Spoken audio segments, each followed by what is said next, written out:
네, 중장기적인 관점에서 어떤 종목이 나에게 행복을 안겨줄 수 있을까? 중장기적으로 나에게 플러스를 찍히게 해줄 수 있는 종목을 찾아보는 시간, 잠금 해제로 돌아왔습니다. 오늘 또 든든한 이분과 함께 보도록 할 텐데요. 레몬 리서치 김민수 대표님 만나보도록 하겠습니다. 대표님, 안녕하세요. 안녕하십니까. 네, 제가 오늘 하루 희은 앵커 대신해서 이 자리를 하게 됐는데 또 네. 오랜만에 뵈니까 되게 기분이 좋습니다. 롱타임 노씨. 롱타임 노씨 네, 맞죠? 예. 네, 좋습니다. 그동안 또 대표님께서 봐주신 종목들의 성과가 잘 나왔더라고요. 그래서 그 종목들에 대한 AS 전략부터 세워보면서 시작을 해보도록 하겠습니다. 첫 번째 종목은 인화전공 나와 있고요. 오늘장 1.67%가량의 상승 흐름 이어가고 있습니다. 인화전공 같은 경우에는 이제 7월 말에 봐주셨고 최고가 기준으로는 30% 가까이 되는 상승을 기록하고 있는데요. 조선 기자재로 엮어볼 수 있을 것 같아요. 근데 다만 조선주들 자체가 약간 최근에 오르다가 이제 피크아웃일까 이런 생각도 들어서 이쪽 인화전공으로는 어떤 효과가 있을지 영향 어떻게 보실까요?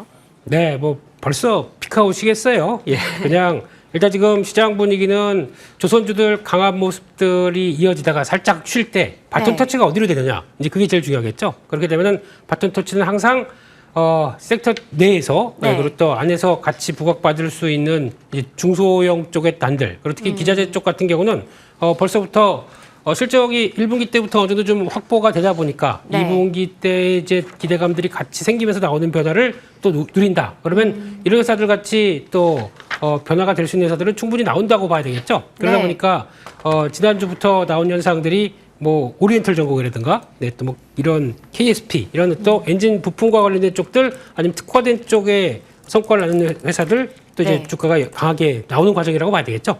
역시 살짝 매물 소화하고 한 단계 더 갈 가능성이 높기 때문에 이제 지금은 뭐 비중을 살짝 줄여서 더 가는 걸로 그렇게 하도록 하겠습니다. 알겠습니다. 일단 비중 조절은 해보되 일단 그 추세 자체가 끝나기에는 이르다라는 관점인 것 같은데요. 인화 전공 관련해서도 앞으로도 추가적인 AS 전략 마련해드릴 예정이니까요. 꾸준히 저희와 함께 추적 관찰해보시면 좋을 것 같습니다. 이제 이어서 다음 종목 서브 T&D 리뷰도 진행해 보겠습니다.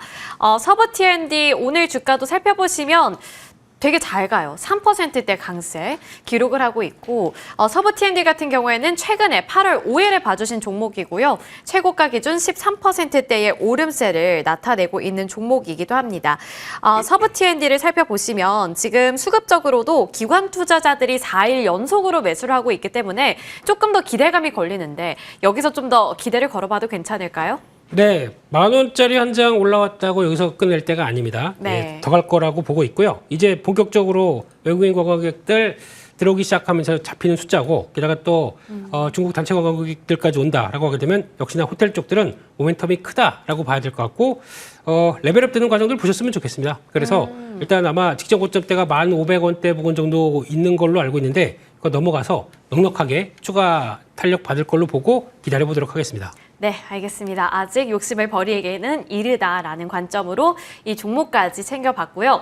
이제는 대표님과 함께 새로운 기회를 찾아보겠습니다. 첫 번째 헤드라인을 통해 만나볼 텐데요. 많은 분들 보셨는지 모르겠는데 캐대헌 열풍이 대단하잖아요. 빌보드에 이제 1위를 기록했다. 그리고 이 캐대헌 효과가 엔터주 전반으로 지금 훈풍을 이렇게 넣어주고 있는 것 같습니다. 하반기 엔터주에 대해서 전망 잘 나오고 있는 것 같은데 캐대헌, 엔터주 어떻게 엮어서 생각을 해볼까요? 네, 이쪽이 일단 지금 분위기는 뭐 거의 이제 한국이 잘하는 거, 엔터부터 성과를 그대로 갈 수 있을 만한 또 기반들을 마련해줬다라고 봐야 될 것 같고요. 보셨죠, 앵커님도? 네. 네, 보시고 나도 루미가 되고 싶다, 헌트릭스, 그런 관점에서 전 세계 사람들이 관심이 높아지다 보니까 나오는 현상으로 확대돼서 본다라고 하게 되면 역시나 기대감이 높겠죠. 그래서 엔터주들이 움직입니다. 움직이는데 그렇다고 해서 엔터주 막 따라가기도 조금 오르다 보니까 좀 부담스러울 수도 있고 그런데 그럼에도 불구하고 어떻게 보면은 밸류가 엔터 내에서 가장 싼 종목이 뭐가 있을까라고 보다 보니까 그런 관점 쪽에서 이제 한번 변화를 좀 찾아본다라고 하게 되면 종목을 말씀을 드리도록 하겠습니다. 네, 이렇게 힌트를 주시니까 더욱더 궁금해지는데 어떤 종목일지 곧바로 확인해 보겠습니다. 종목은 노머스 나와 있는데요. 최근에 엔터주들에 대한 기대감, MD 매출과 관련해서 있는데 노머스가 이렇게 딱 등장을 해버렸네요. 어떤 네. 투자 포인트를 짚어주셨을지 두 가지 골라볼 텐데 아티스트 IP 실적. 아티스트 IP 관련해서 이제 뭐 아티스트 효과가 노머스 실적으로도 연결이 된다 이렇게 생각해 볼 수 있을까요? 네, 그렇게밖에 볼 수 없는 게 잘하고 있으니까요, 이쪽에서. 네. 예, 그러니까 지금 아티스트를 활용해서 IP를 갖고 있는 사업을 충분히 활용한다라는 쪽에서 나오는 플랫폼 업체라고 보시면 될 것 같고요. 또 저희가 알고 있듯이 뭐 위버스라든가 또 디어의 버블처럼 프롬이라고 있습니다. 이것도 이제 관련된 쪽에서 어떤 디지털 IP를 활용해서 팬덤 서비스를 이용하는 쪽이죠. 그런 쪽에서 거의 디어의 축소판 이렇게 보시면 될 것 같고요. 그런 쪽에서 추가적으로 공연이나 MD 사업까지 같이 하다 보니까 일단 이 IP가 그러니까 저희가 알고 있는 뭐 유명 아이돌은 아니고 네. 약간 좀 지났어요. 지났는데 그래도 여전히 공연하면 인기 있습니다. 그걸 활용해서 충분히 더 박차를 가는 흐름들이겠죠. 그리고 특히 이 회사의 가장 큰 강점은 뭐 하나 나한테 맡겨진다라고 하게 되면 그거를 이제 토탈로 세금 결산까지 다 해서 열심히 고생했으면 이만큼 딱 정산해주고 나머지 우리 수수료 받고 딱 끝 이렇게 할 수 있는 깔끔하네요. 네 그렇게 할 수 있는 회사다 보니까 시장에서 관심이 많은데 그렇게 되면은 이제 약간 중형급 공연 쪽에 대한 관심이 높은데 이번에 중국에서 5,000석 미만의 공연을 지방 정부가 알아서 허가해라 쪽으로 나오다 보니까 한달력이 없다고 하더라도 수혜를 받을 수 있는 대표적인 종목들이죠. 특히 이 회사 같은 경우가 또 연간 공연 횟수가 작년에 110회에서 올해 160회까지 늘어난다라고 하게 되면 또 여기서 기반의 어떤 성과를 낼 수 있겠다라고 하게 되면 기대감은 계속 높아지는 종목 중에 하나가 아닌가 생각됩니다. 네. 네, 좋습니다. 노머스가 이제 공연과 관련해서 좀 중계를 해주고 매칭을 해주고 이렇게 플랫폼 기업이라고 살펴보시면 될 텐데 공연에 대한 수익 기대감 그리고 중국에서의 그러한 매출 기대감까지 안고 있다는 점 말씀을 해주셨습니다. 첫 번째 포인트를 짚어봤고요. 이제 그렇게 활약을 잘 하다 보니 1분기 실적이 굉장히 좋았다. 그리고 2분기까지도 이어질 것이다라는 전망 나오던데 대표님께서는 어느 정도로 보고 계실까요?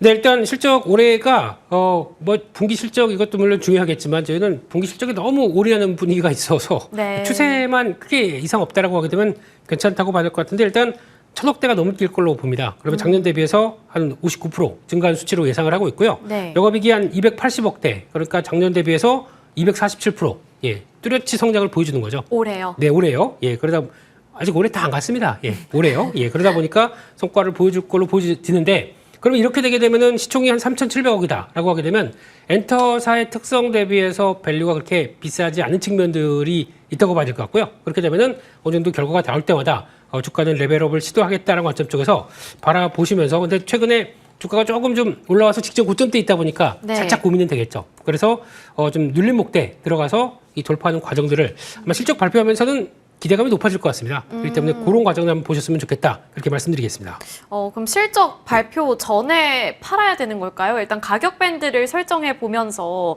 어떻게 전략을 세워야 될지. 네, 지금 벌써 세 번째 고점 주도입니다. 35,000원대. 근데 이게 여기서 끝나서 그냥 아유 힘들어라고 주저앉지는 않을 것 같고요. 네. 이런 쪽에서는 아마 한 34,000원대 밑에 정도쯤에서 자리 들어온다 그러면 계속 또 봐야 될 모습들이 아닐까. 단기 눌림 목적에서 그리고 또 실적 확인되게 되면 레벨업을 시도할 것이다. 라는 관점 쪽에서 기대 수익률은 한 20%대로 가져가면서 바라보도록 하고요. 손절가는 29,500원 바라보면서 다시 이제 박스권은 지키겠다라는 쪽으로 보셨으면 좋겠습니다. 네, 단기 눌림목을 공략해보자. 그리고 실적 발표 이후를 조금 더 기대해보자라는 관점이었습니다. 그래서 목표가 한 20%가량의 수익률을 가져오는 전략 가져가 보도록 하겠고요. 이제 다음 헤드라인 통해서 두 번째 기회도 포착해 보겠습니다. 이번에는 이제 상반기 보건산업 수출 역대 최대치를 기록했다는 소식이고요. 뭐 삼성바이오, 셀트리온, 아모레 이러한 종목들이 거론이 되고 있습니다. 특히 의약품의 경우에는 바이오 의약품 수출이 크게 증가했다고 하는데 상반기 성적이 나쁘지 않았더라고요. 그렇습니다. 네. 이런 쪽에서 지금 한국의 K바이오도 네. 역할을 톡톡히 하고 있고 수출에서 효자로 작용을 이어가고 있는데 거기서 그러면 그럴 만한 이제 충분한 이제 기술력을 갖고 있고 성과를 네. 낼 만한 회사들은 계속 부각받는 게 맞겠다라는 쪽들인데 그와 관련돼서 바이오주 쪽에서 나는 못 참지 한 종목들 이거 한번 소개를 시켜드리려고 합니다. 네. 알겠습니다. 이렇게 항상 또 기대감을 높여주는 저희 대표님이신데 최근 바이오 쪽으로 되게 긍정적인 말이 많이 들려오는 것 같은데 그 안에서 우리가 미리 잡아볼 수 있는 종목은 어떤 종목일지 화면 통해서 만나보겠습니다. 주가를 올릭스 관련해서 투자 포인트 두 가지도 짚어볼 텐데요. 네. 파이프라인, 재무부담. 일단 파이프라인 먼저 들어볼게요. 네, 제가 방송을 잘못하는 것 같습니다. 드립을 막 다 따라하신 그분, 제 대사인데, 예, 그렇습니다.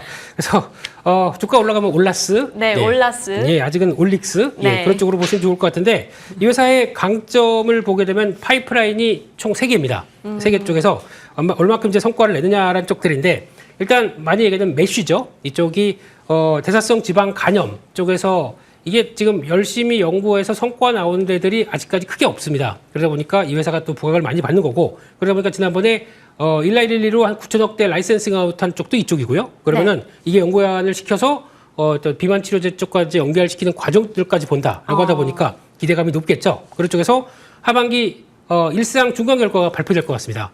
결과 좋으면 주가는 어떻게? 예, 올라스. 네. 네, 그렇게 될 가능성이 높고요. 두 번째는 황반변성 치료제 네. 관련된 쪽에서 이쪽에도 미국의 일상에서 환자 모집 끝났고 성과 내면서 10월 달에 9월에서 10월 달 사이에 발표할 걸로 보여지고 있습니다. 또 결과 나오는 거죠. 네. 그렇게 되면 기대 높다라고 하게 되면 회사 측에서는 결과 나오는 거 가지고 바로 라이센싱 아웃 추진하겠다라고 하다 보니까 거기서 기대감도 높다고 봐야 될 것 같고요.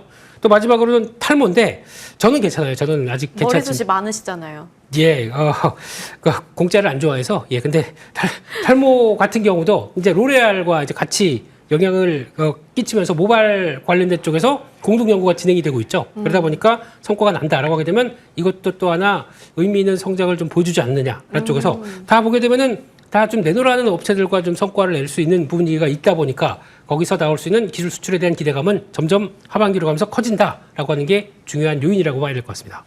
알겠습니다. 긍정적인 기대감 요인들 함께 살펴봤고요. 이제 두 번째 포인트 짚어보면서 가격 전략까지 함께 들어볼게요.